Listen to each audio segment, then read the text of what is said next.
Hey guys, so recipe number one for Christmas is the rainbow cookies. So you need almond paste, 12 ounces, and each of these boxes are 8. So I have half a box here, so 8 and 4 is 12. So there's my 12 ounces. You start off and 1 cup of unsalted butter, slightly firm. So I took out my butter, and this is the beginning process. These were hard to find. I had to find these in went to several Publixes to find them, and they weren't easy. Yep, that's plural for Publix. And nope. And then nope. These ones is not proper English. It's these or those. Publixes. Well, it's plural for Publix. So that's the beginning process of the rainbow cookies. So I added the 12 ounces of almond paste to the food processor. Good thing I bought extra boxes because that other half that I tried saving was dry and hard. So I had to open up another box and take half. So that's the 12. And then you just pulse it. Yeah, then you gotta pulse it. So I pulsed it until it's nice and crumbly, like rice. So let's get this party started. I have 1 cup of unsalted butter waiting to get beaten with my electric mixer, 1 cup of sugar, 4 eggs, and then a teaspoon of vanilla on standby. So I'm going to mix up the butter. Then we're going to add the almond paste to it and gradually incorporate it. Then the sugar, then the eggs, then the vanilla. And then that'll all get nice and creamy. And I'll be waiting for the flour. And I have organic all-purpose flour. This is one of the few things that I've baked that actually came out good. So it says to beat the mixture until it's actually lighter in color. So when I did start mixing it, it was richer in the yellow. And now we actually got a much paler yellow. So it says to scrape down the sides. So I'm going to scrape down the sides. And then I'm going to prepare the flour, the dry ingredients to go inside. So for flour, it's 2 cups of all-purpose flour, and I used the organic, and then half a teaspoon of salt. So I have my little pink Himalayan sea salt in there. And I'm just going to mix it.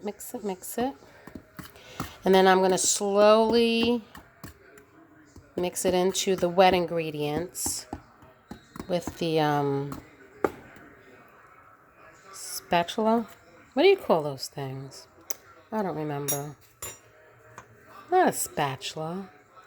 That's a spatula. Not a whisk. I forgot. Scraper. So yeah, that's what I'm going to do little by little until it's fully incorporated. So now that it's mixed, this is the hardest part. You have to divide it into 3 equal amounts. And that is so difficult. Yeah, I always have trouble. One always comes out a little bit thinner than the others. And then that's where you add the colors. So that is the best I can do. I kind of went by weight, by the feel of it. This one still feels light compared to this one. And then one stays yellow, and then we add green food dye to one and red food dye to another. So I did 8 drops of food coloring in each one, and then this one stays yellow to represent the white of the Italian flag. So now I have 3 half trays of that I buttered, and then I have to cut out a piece of parchment paper that fits each of them, and then you butter the parchment paper as well. So I cut the parchment, and I put a little extra just so that it's easy to pull each one out when it's done. This one has a little less extra, but at least I have it on this side. And then I buttered it, and then now I'm going to spread each mixture in each one. So the green one's done. It's tough to spread them out. It's a sticky cookie dough and buttery, almost like buttercream. And you got to spread it in a thin layer. And it does puff up. So now I got to do the red and the yellow. So there they are, all spread out. The white, this pan is a little bit bigger than those two, so I didn't spread it out all the way to the edges. But I have my oven at 345 because 350 it keeps shutting off. Whirlpool. Thanks for the tip, Dee Dee. Yeah, this started acting up, this oven, and it was only 3 years old at the time. And we had someone come in to try to fix it, and $300 later, it wasn't fixed. All right, ooh, there you go. So you don't want it too close to the flame, and these, you really got to keep an eye on it because they're so thin. So I just keep an eye on it, and when I see a slight little change of color on the edge of the white one, then I know they're done. Look what happened. I was busy washing the dishes, so it's gonna have to, now I get less cookies. These will probably be the ones we keep. Yeah, like I said, it's a thin cookie. Yeah, that sucks. All right. This is ridiculous. This is why I don't bake. A couple of cookies are going to come out good. I don't know if I'm going to be able to give any of these out. But you get raspberry jelly or jam, fruit spread, and apricot. So I'm going to put spread the raspberry jam on here. Spread it on the pink one. A nice layer.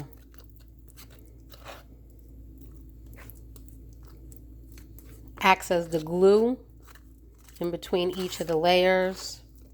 Oh shit, I think I was supposed to put the green. Oh well. Yes, I was. I was supposed to put the green on the bottom. Oh my God, Tamara, get it together. This is why I don't bake.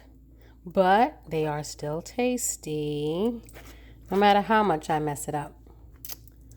So, I gotta get more jam on there. So there is that layer. And then next would be the yellow, the burnt yellow. Baking is just so precise. And then when I bake something, literally, I cannot do anything else because this is what happens if I start doing something else. So now I know. So now this layer gets the apricot jam.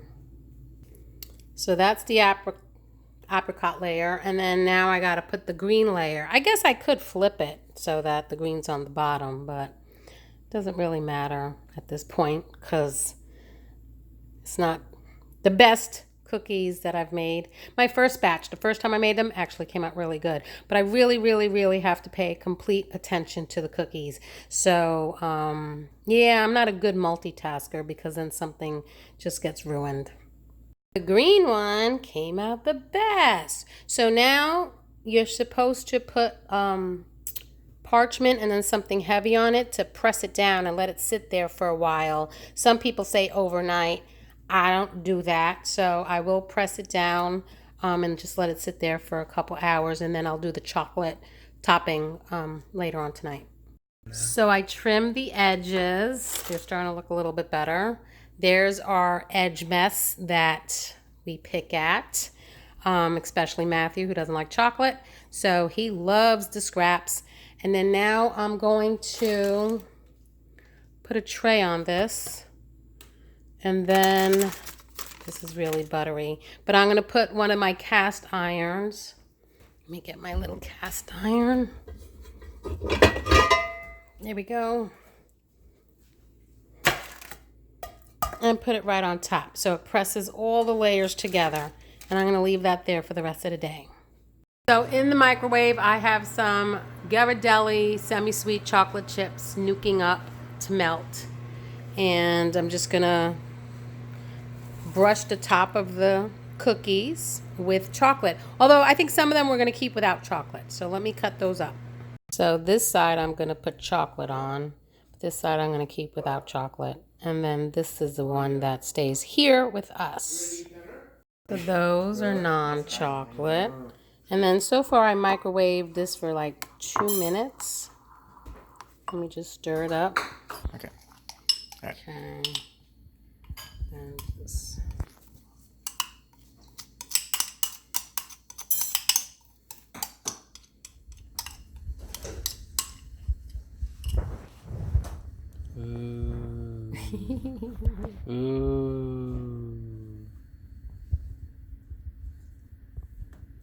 See, this I could do. It's really just it's just everything else. Yeah.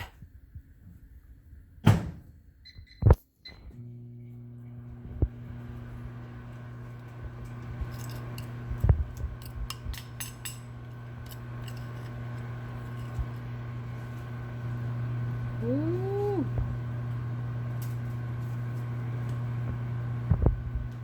Right to the edge. Look at that.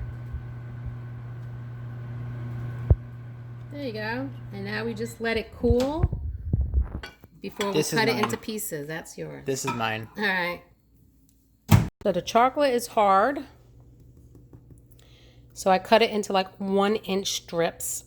And then I'm going to cut them into little pieces, bite-sized pizzas. And they're done. We're going to keep some for us. But I think I'm going to send some in for Michael and Matthew for their lifeguards. They're supervisors of the lifeguards at a rec center here. And I figured that'd be a nice treat for Christmas for the ones that are going to be working tomorrow. So yeah, let me cut them up and I'll show you what they look like. So there they are.